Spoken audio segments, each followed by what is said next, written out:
isang bata na may sabaw. Tapos, siya nakikinig sa may kwento. At bigla siya natulog at pagkikinig niya, na-shoot niya yung katawan ng sabaw. Kaya nagulat siya at na-flash na siyang babae. At kala niya tayo pala yun. At ni-flash na ulit. Ano? At pag pumasok na lalaki, may nagkananbol. Ano yan? Sumabog yung put niya. At puro tayo nagrat-rat.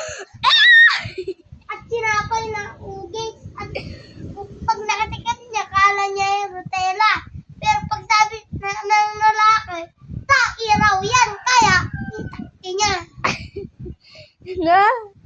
At pala, nasaksak pala yung mama niya. At umiyak lang yung babae na hindi totoo. Kaya, yung mama niya, sabi niya, ikaw babae ka? Mamisapagin kita. At sabi naman ng lalaki doon sa mama niya, ay, sundokin kita. Ay naman. At sabi ng mama, gusto niya raw sinturon. At biglang silpak siya ng sinturon. At biglang siyang namalay. At bigla siyang tinakawaon sa bukid. At puro tae.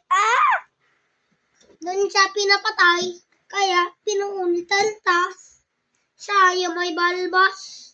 Balbos. At siya yung pangit.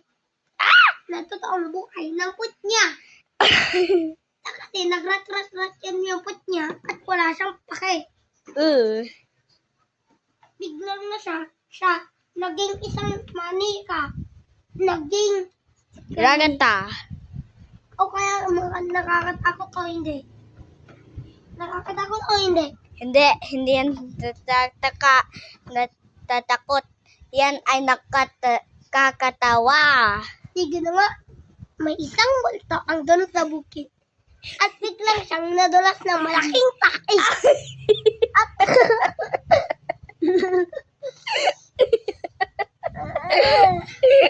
lahat yan ulo niya sa baul. At kaya, bigla na siyang kumaltag. Kaya siya, pinunta sa police station. At siya, dumago. Dahil kitang-kita siya. Kaya, hinuli siya sa bubong. At pagkatingin na, kitang-kita na yung ubat. At pagka punta na naman ng tao, nagulat ang tao. Kaya, maano siya. Ang pangit-pangit niya. Okay, si Kay Jerome